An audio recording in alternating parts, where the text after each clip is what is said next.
President Trump with Senator Mitch McConnell in the Rose Garden on Monday.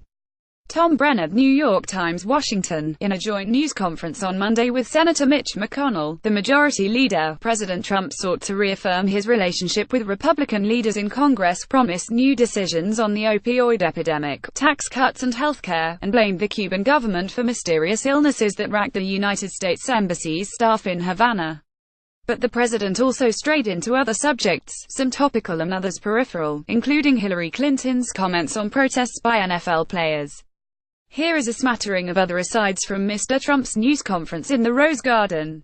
Chief Justice John Roberts, right, with Justice Neil Gorsuch at the Supreme Court in June. Stephen CrowleyThe, New York Times, Judicial nomination. Think it's one of the big unsung things of this administration. Mr. Trump began by cataloguing his lunch conversation with Mr. McConnell, and said he was not receiving enough credit for his judicial appointments, specifically, his appeals court and district judge nominations. The judge story is an untold story. Nobody wants to talk about it, he said. But when you think about it, Mitch and I were saying that has consequences 40 years out, depending on the age of the judge.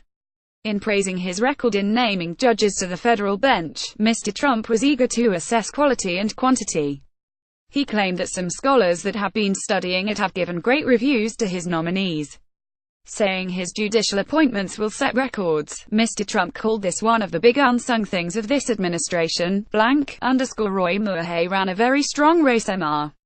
Trump has plans next week to meet with Roy Moore, who won the Republican primary race in Alabama to fill the Senate seat of Attorney General Jeff Sessions. Mr. Trump had campaigned against Mr. Moore and headlined a rally for the incumbent who lost, Senator Luther Strange. But even before the vote in September, the president had begun to make tepid statements supporting Mr. Moore's candidacy, which was backed by Stephen K. Bannon, the former White House strategist. Mr. Trump was said to have been upset with members of his staff who had encouraged him to back Mr. Strange. "Well, be talking to him, and I can report to you then." "Okay," Mr. Trump said of the coming meeting with Mr. Moore. "We're going to talk to him about a lot of different things. He ran a very strong race," Mr. Trump added. Robert S. Mueller III, the special counsel. The president said he had no plans to fire Mr. Mueller. J. Scott Applewhite, Associated Press. The Russia investigation, I'd like to see it end. Mr. Trump was asked at one point whether he had plans to fire Robert S. Mueller III, the special counsel investigating ties between his presidential campaign and Russia. "No," Mr. Trump said flatly. "Not at all." Mr. Trump has dutifully followed the advice of his legal team, standing back from Mr. Mueller's continuing inquiry. After speculation that the president would fire the special counsel, "I'd like to see it end," Mr. Trump said of the investigation. "They ought to get to the end of it, because I think the American public is sick of it." The president then returned to one of his oft-repeated talking points, that attention to possible collusion between his campaign and Russia is an excuse from Democrats searching for reasons Mrs. Clinton lost the election in November. Sexual assault allegations totally fake news in response to reports that his campaign had been subpoenaed for documents relating to accusations of sexual assault. Mr. Trump called the allegations totally fake news. "It's fake," he said. "It's made up stuff, and it's disgraceful what happens, but," Mr. Trump added, "that happens in the world of politics." Collecting water in Utuado, Puerto Rico, on Saturday.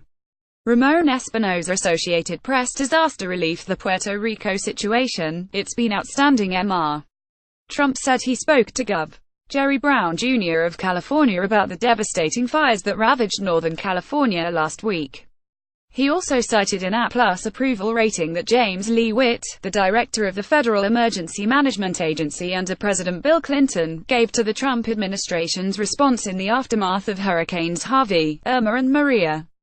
Mr. Trump spoke of tremendous amounts of water and massive amounts of food being distributed across Puerto Rico by FEMA workers and the military. "You look at the governor of Puerto Rico. He himself has said we've done an outstanding job," Mr. Trump said.